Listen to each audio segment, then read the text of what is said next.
మెదక్ జిల్లా వెల్దుర్తి మండల కేంద్రంలో ప్రజాపాలన దినోత్సవం ఘనంగా నిర్వహించారు. సెప్టెంబర్ 17 ప్రజాపాలన దినోత్సవం సందర్భంగా స్థానిక పోలీస్ స్టేషన్ ఆవరణలో పంచాయతీ కార్యాలయం వద్ద ప్రత్యేక అధికారి తహసీల్దార్ కృష్ణ, ఎంపీడీఓ కార్యాలయం వద్ద ఎంపీడీఓ ఉమాదేవి, శ్రీ శక్తి భవన్ వద్ద మహిళా మండలి అధ్యక్షురాలు భవానీ, మహాత్మా గాంధీ జాతీయ ఉపాధి హామీ భవనం వద్ద ఎంపీడీఓ ఉమాదేవి, వ్యవసాయ కార్యాలయం వద్ద విస్తరణ అధికారి వందన, తహసీల్దార్ కార్యాలయం వద్ద తహసీల్దార్ కృష్ణ, ప్రభుత్వ ఆసుపత్రి వద్ద మండల వైద్యాధికారి డాక్టర్ శిరీష జాతీయ జెండా ఎగురవేసి ప్రజాపాలన దినోత్సవం నిర్వహించారు. ఈ కార్యక్రమంలో జిల్లా నాయకుడు నరేందర్ రెడ్డి, రాష్ట్ర ఫిషర్మెన్ కార్యదర్శి తల్లారి మల్లేష్, మాజీ వైస్ ఎంపీపీ సుధాకర్ గౌడ్, మాజీ అధ్యక్షుడు Narasimhareddy, Veldurthi ward member Poturaju Kumar, Mahender Goud, R Jaya, Bharat Reddy, గ్రామ పంచాయతీ ఈవో బలరాం రెడ్డి, ఉపాధి ఫీల్డ్ అసిస్టెంట్ బోయిని రాములు, జిల్లా మహిళా మండలి అధ్యక్షురాలు ముత్తబాయ్, ఇతర ఆఫీసులో సిబ్బంది పాల్గొన్నారు.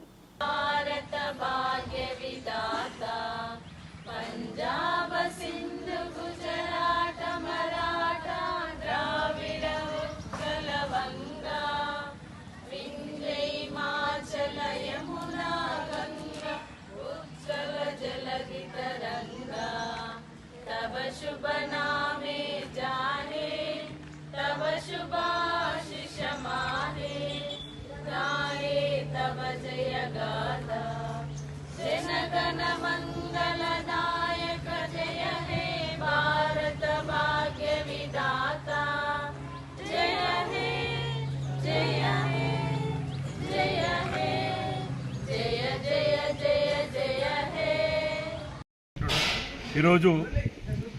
వెల్దుర్తి పట్టణంలోని ఎండి ఆఫీసులో, ఎంఆర్ ఆఫీసులో మొదలు వివిధ గవర్నమెంట్ ఆఫీసులలో ఈరోజు పతాక ఆవిష్కరణ చేయడం జరిగింది.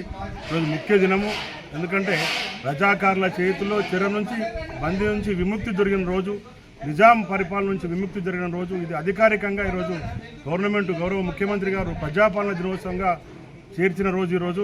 ఎందుకంటే అప్పట్లో మనకందరికీ తెలుసు, మన ఊరి దగ్గరనే ఉండే అప్పటి ఇతివృత్తం గుర్తు చేసుకు మన మాబూమి సినిమాలో మన దగ్గర అయింది. అప్పుడు బండి వెనక బండి కట్టి ఏ బండ్లే వస్తూ కొడుకు ఉన్న ఈ జాము సర్కారు అని అప్పుడు సర్కారు మీద కారం కొట్టి అది కొట్టి సాయుధ పోరాటం చేసి భూమి కోసం, భుక్తి కోసం, వ్యక్తి చాకిరి విముక్తి కోసం పోరాడిన సమర యోధులు వాళ్ళందరూ అప్పుడు చాకల ఎల్లమ్మ కానివి, మన దొడ్డి కొమరాయ కానీ వాళ్ళంతా తొలి దశ ఉద్యమకారులు.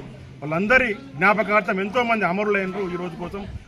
ఇప్పుడు మనం స్వతంత్రంగా స్వేచ్ఛగా బతుకుతున్నాం హైదరాబాద్లో అంటే వాళ్ళందరి త్యాగ ఫలితమే. దీన్ని అధికారికంగా ప్రకటించడం చాలా గొప్ప విషయం. నిజంగా గౌరవ ముఖ్యమంత్రి గారికి ప్రజాపాలన దినోత్సవంగా ఈ రోజును గవర్నమెంట్ అధికారికంగా ప్రకటించడం అనేది చాలా గొప్ప విషయం.